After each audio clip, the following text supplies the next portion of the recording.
नमस्कार स्टूडेंट। मैं आरपी सिंह, मेरे चैनल आरपीएस फिजिक्स क्लासेज में आपका स्वागत करता हूं।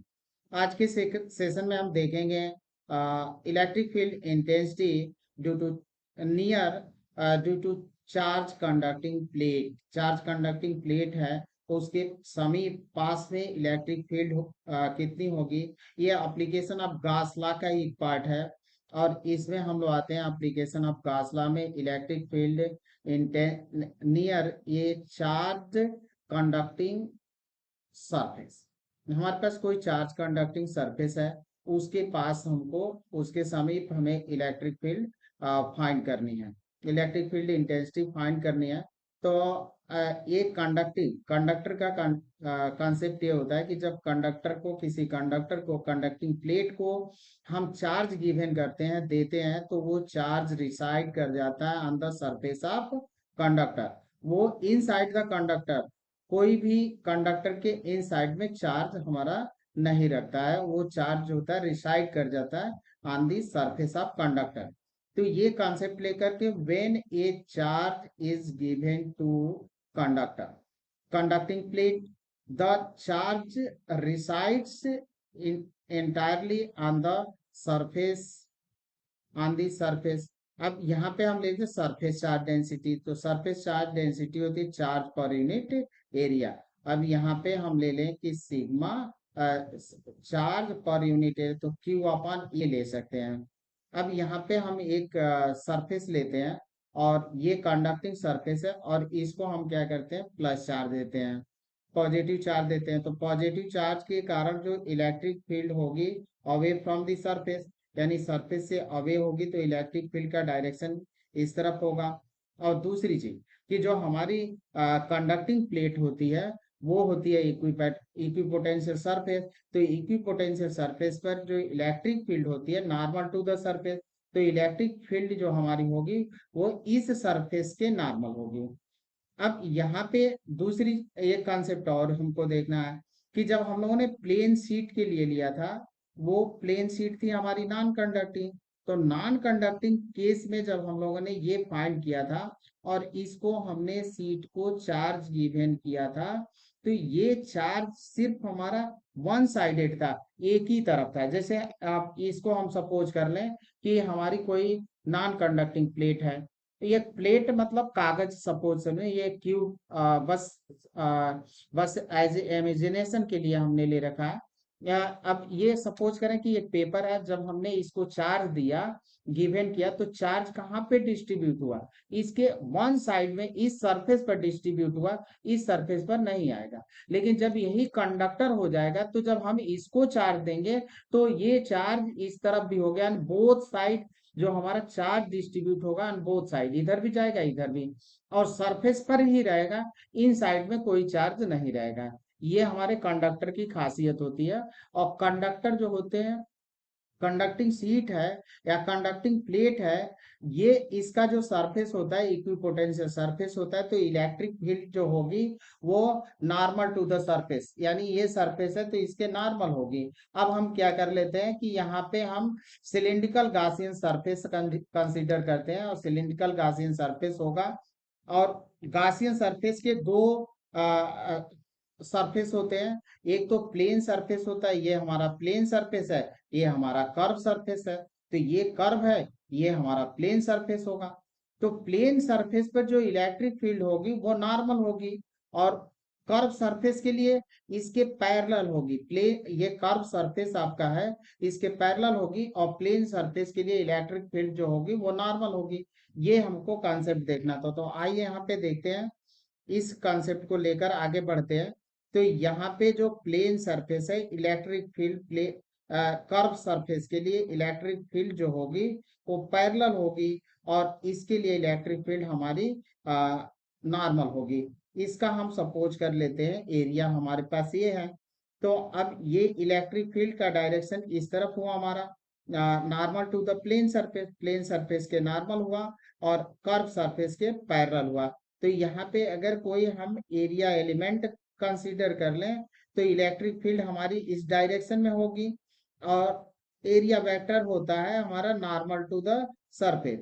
तो एंगल कितना होगा, 90 डिग्री। 90 डिग्री होगा। तो इस कंडीशन में जो हमें कर्व सरफेस से फ्लक्स पास होगा वो कितना होगा, जीरो। क्योंकि फ्लक्स हमारा होता है ई डी ए और कास थीटा, और कास यहाँ पे थीटा हमारा कितना है, 90 डिग्री। तो ई डी ए और कास 90 जब लेंगे तो ये हमको देगा जीरो। तो ये इस कर्व सरफेस के लिए इलेक्ट्रिक फ्लक्स जीरो होगी। अब यहाँ पे देख लें कि area vector normal to the surface, plane surface, electric field normal to the plane surface, then दोनों के बीच एंगल जो होगा वो होगा 0 डिग्री। तो यहाँ पे हमारा एंगल जो होगा,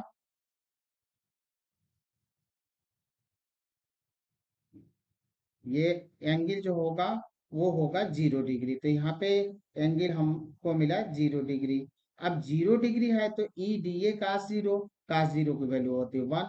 तो ये हम निकाल सकते हैं। अब यहाँ पे भी सेम कंडीशन वही होगी, एरिया वेक्टर हमारा इस डायरेक्शन में होगा, एरिया वेक्टर, और इस जगह पर पैच हम लेंगे तो इलेक्ट्रिक फील्ड तो हमारी कर्व सरफेस के पैरेलल है, और एरिया वेक्टर हमारा कर्व सरफेस के नॉर्मल है। तो देन एंगल इलेक्ट्रिक फील्ड और इसमें जो होगा वो 90 डिग्री होगा। तो कर्व सरफेस के लिए फ्लक्स कोई पास नहीं होगा कर्व सरफेस से, केवल प्लेन सरफेस से हमारा फ्लक्स पास होगा।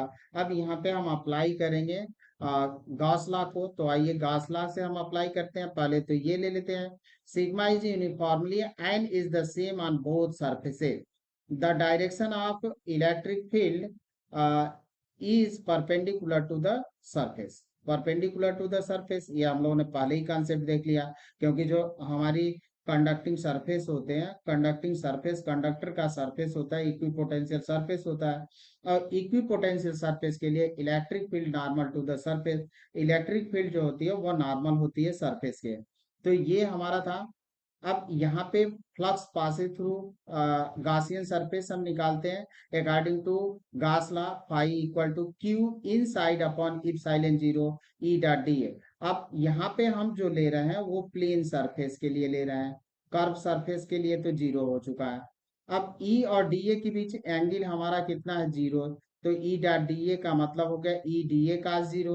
तो अब ये वैल्यू हम पुट कर लेंगे तो ई डी ए हमारा इतना हुआ। अब यहाँ पे ई को हम बाहर निकाल लेंगे, यहाँ पे वेक्टर नहीं रहेगा।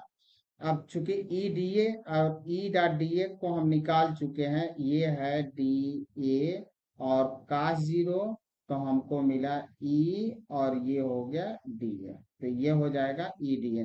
तो अब ई हमारा कांस्टेंट है तो उसको हमने बाहर कर लिया, तो डी ए हो गया। इसका हम वो ले लेते हैं एरिया, तो ये कर लेते हैं। अब यहाँ पे देखें कि हमको ये लेना है कि हमारे पास जो कंडक्टिंग सीट है, इस तरह से हमने कंडक्टिंग सीट लिया, और यहाँ पे हमने गासियन सरफेस लिया।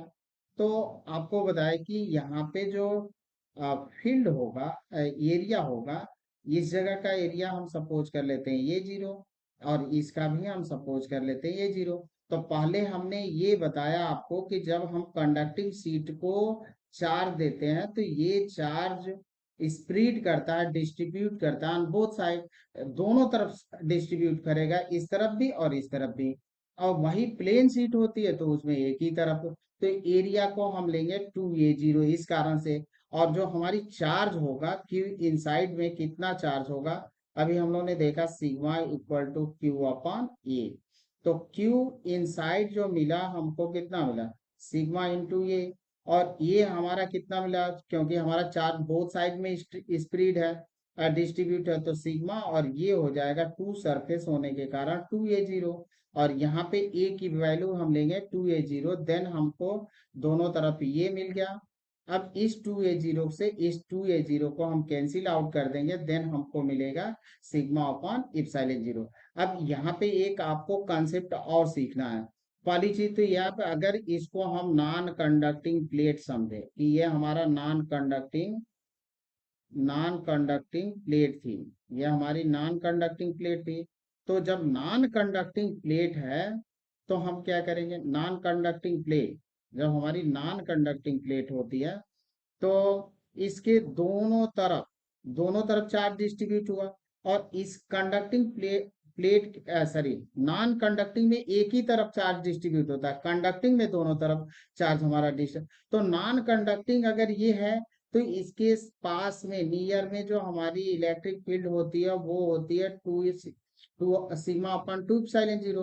और जब यही चीज हमारा कंडक्टिंग होता है तो हमारे इसी जगह पर कंडक्टिंग प्लेट कर दें तो sigma upon epsilon zero.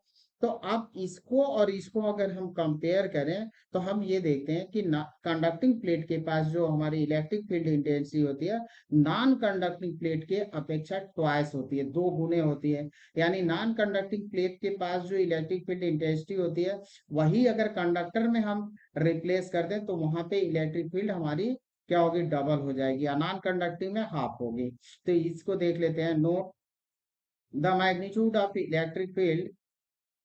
electric field intensity near a non-conducting sheet of charge is sigma upon 2 epsilon 0. Thus, the electric field near a conducting sheet twice that near a non-conducting sheet.